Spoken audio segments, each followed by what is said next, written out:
So this is quite a new story, Jake. This is about the fact that Anastasia Palaszczuk has opted to go to the Olympics in Tokyo.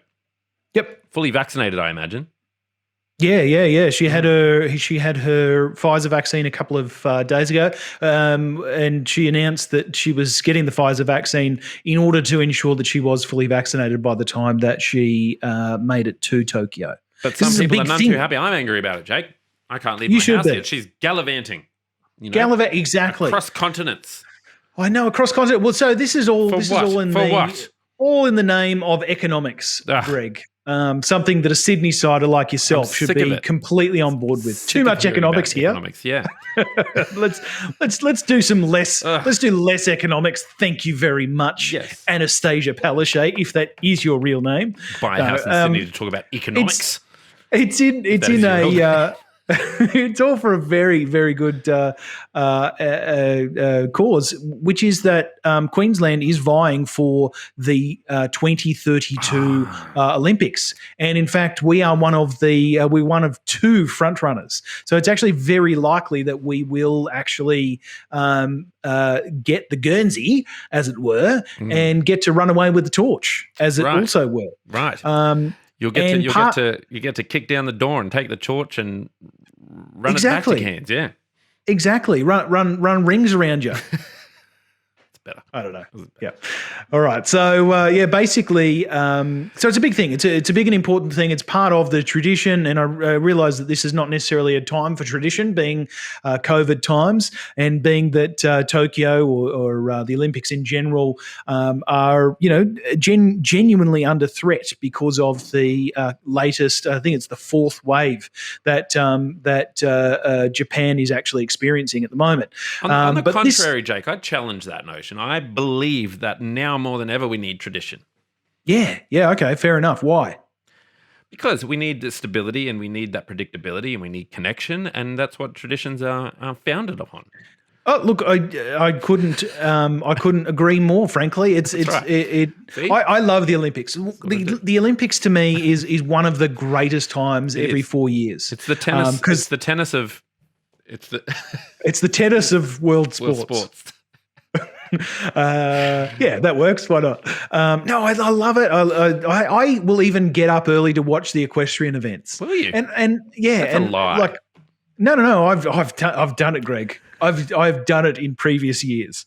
I mean, look, the Winter Olympics, they're dead to me. So I'm just going to say every 4 years, it's the greatest time of my life. But so I do quite enjoy it, and it is one of those things that Queensland, Brisbane, in fact, is due to host this if we actually do win the. It's not going into Townsville. I thought it would go. Well, part of it will actually be in Townsville. It's going to be right around Queensland because, of course, you can just walk to different cities in. You could just walk to different cities in Queensland. We're quite close together. We've got a great public transport system, but. So having Anastasia Palaszczuk in Japan is going to be quite a boon. It means that formally she's going to be able to accept the formal nomination to run the Olympics, and it is going to be a big event. There's meant to be a member of federal parliament to join her on that thing, most likely one of the sports ministers or the assistant sports minister, because of course you need an assistant sports minister, but also the Lord Mayor of Brisbane will be joining Anastasia on this thing. But this whole story is about it's a lobbying trip. Yes, well, it is. It's a formal taxpayer-funded lobbying trip, isn't it? Well, yeah, I assume it is most likely, in the same way that probably Scott Morrison's taxpayer-funded lobbying trip last year last week was all about getting iced Vovos into Australia en masse. Yes, very exciting stuff there.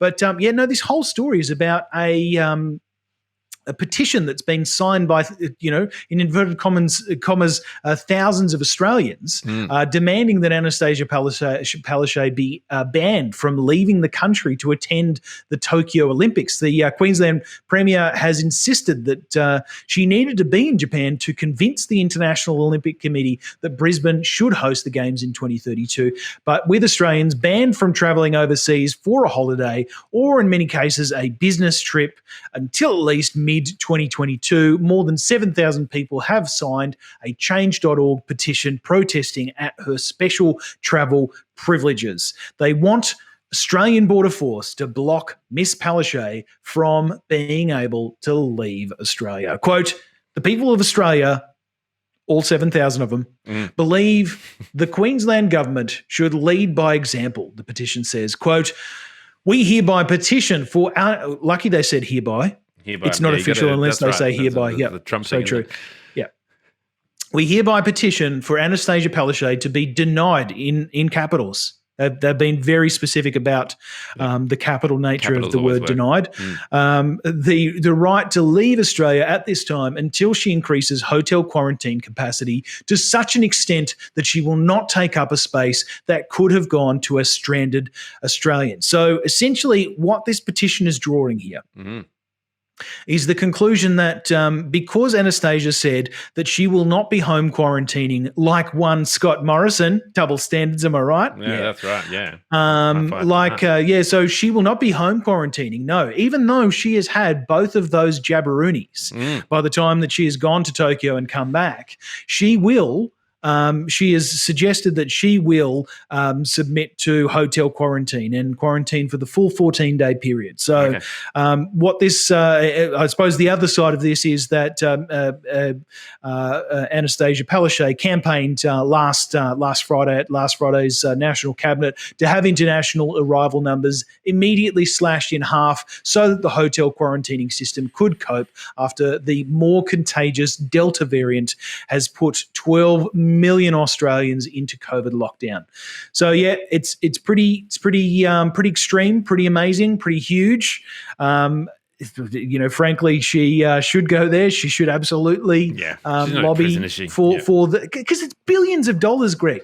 Right? It's billions of dollars that the host country receives. And that's not to mention the hundreds of millions of dollars in economic activity for building stadiums, for building transport, for building corridors, for building accommodation. Like it is a massive boon for not just the state, not just the city, but also the country that gets to host the Olympics. So for goodness sake, it would be ridiculous to deny Anastasia and the Queensland people the ability to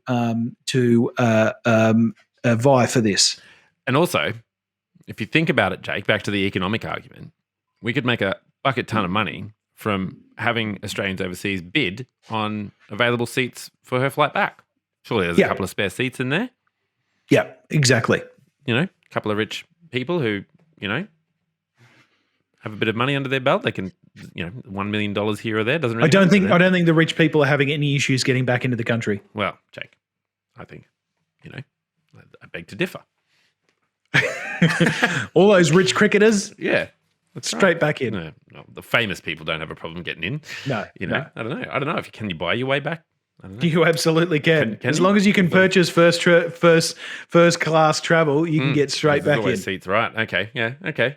Well, whack out the credit cards, people. I don't know what the problem is. All of them. Yeah. Every single one of those credit cards or apply for might more. be able to get you a quarter of a seat. Well, I'm combining my points, that I've got from my shopping in my head. Yeah. We'll get them home. Well, good luck with that, Jake. That'll certainly mean a lot for you if the Olympics are just up the road from your house. That's amazing. Oh, yeah. Me as the official torchbearer. Absolutely. It'll be huge for me. Yeah. You're going to do the archery thing from your house all the way to the... I'm already doing it. I've been practicing all day. Sorry, neighbours. Yeah, sorry, guys. It's not my fault your wrist's flammable. That's what asbestos is for, guys. Why did we kick it out?